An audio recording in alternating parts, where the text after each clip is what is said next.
పేదల సంక్షేమమే కాంగ్రెస్ ప్రభుత్వ ధ్యేయమన్నారు మంత్రి కొండా సురేఖ. వరంగల్ ఈస్ట్ కార్యాలయంలో అర్హులైన లబ్ధిదారులకు కళ్యాణలక్ష్మి, షాదీ ముబారక్ చెక్కులు పంపిణీ చేశారు.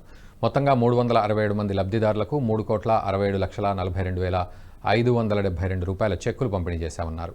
పేద ప్రజల సమస్యల పరిష్కారానికి కాంగ్రెస్ ప్రభుత్వం పాటుపడుతోందన్నారు మంత్రి కొండా సురేఖ.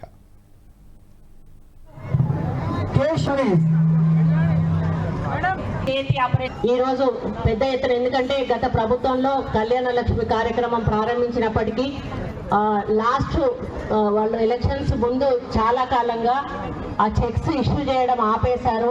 మరి మా గవర్నమెంట్ వచ్చినాక నేను గెలిచిన తర్వాత ఇక్కడ ఎంఆర్ఓలను, ఆర్డీఓలను కలెక్టర్ గారికి నేను చెప్పడం జరిగింది. చాలా కాలంగా ఆ చెక్స్ పెండింగ్ ఉన్నాయి, ఇవి కూడా ఆపొద్దు, ఎందుకంటే వాళ్ళు పెళ్లిళ్ళు చేసి అప్పుల బాధలో ఉంటారు. ప్రభుత్వం నుంచి వచ్చే కొద్ది అమౌంట్ కూడా వాళ్ళకి సమయంలో ఇవ్వకపోతే ఇచ్చిన లాభం లేదు అని చెప్పిన వెంటనే మరి రెవెన్యూ అధికారులు స్పీడప్ చేసి మరి గతంలో కూడా మేము పంపిణీ చేశాము.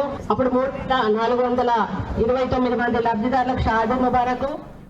ఈ వీడియో మీకు నచ్చినట్టయితే లైక్ చేయండి, 10 మందికి షేర్ చేయండి. అలాగే కామెంట్ల రూపంలో మీ అభిప్రాయాలను మాతో పంచుకోండి. Nationalist hub group of channels ను సబ్స్క్రైబ్ చేసుకుని తెలుగునాట జాతీయవాద జర్నలిజాన్ని ప్రోత్సహించండి. ఈ వీడియో కింద ఉన్న బెల్ ఐకాన్ పై క్లిక్ చేయడం మర్చిపోవద్దు.